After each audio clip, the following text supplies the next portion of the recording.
Ever wondered how you'd cope with a sudden financial setback? An unexpected medical bill, a car breakdown, or a job loss? Well, there's a solution to that, and it's called an emergency fund.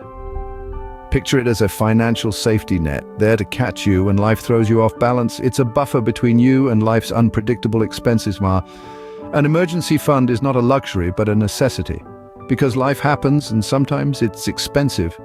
An emergency fund is your financial safety net, and building one should be a priority. So what exactly is an emergency fund, and how much should it contain? Well, let's start by unraveling this financial mystery. An emergency fund, in its simplest form, is a stash of money set aside to cover the financial surprises life throws your way. These unexpected events can be stressful and costly, such as a job loss, an illness, a major home repair, or an unexpected car expense.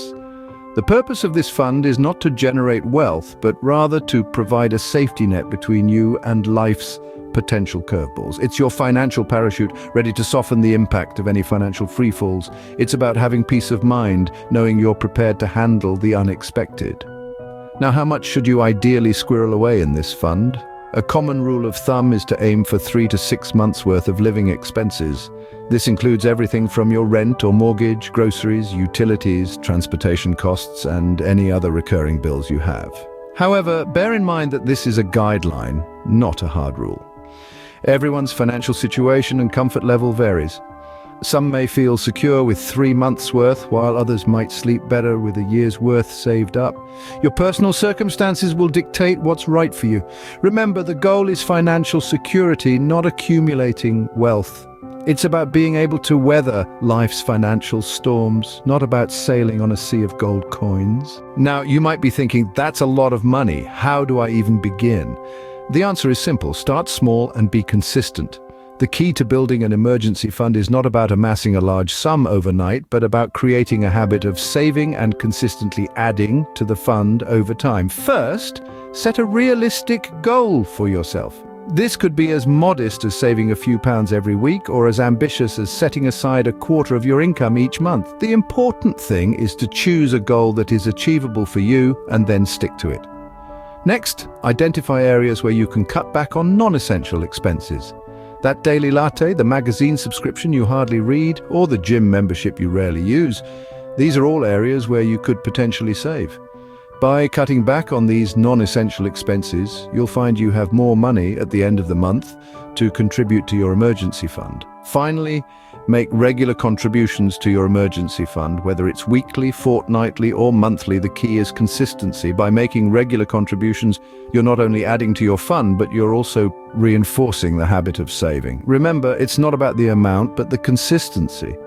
Even if you're only able to save a small amount each month, that's still progress. Every little bit helps, and over time, you'll see your emergency fund grow. You've started building your emergency fund, great. But how do you ensure it stays intact? Well, the key to protecting your emergency fund is discipline and strategic planning.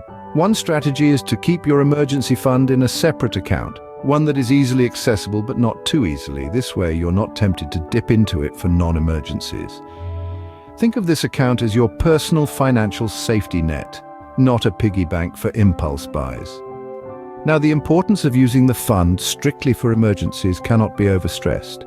Remember, an emergency fund is not for vacations or shopping sprees, but for unexpected expenses like medical bills, car repairs, or sudden job loss.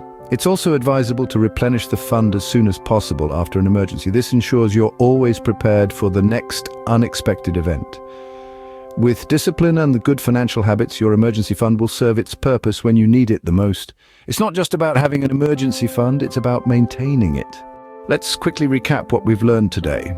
We've established the importance of having a financial safety net known as an emergency fund. We've discussed the golden rule of saving 3 to 6 months' worth of expenses and the steps to start growing this fund. We've also touched on how to safeguard your fund from unnecessary expenditures. Financial security doesn't happen overnight, but with these tips, you're well on your way to building a solid emergency fund. Here's to your financial health.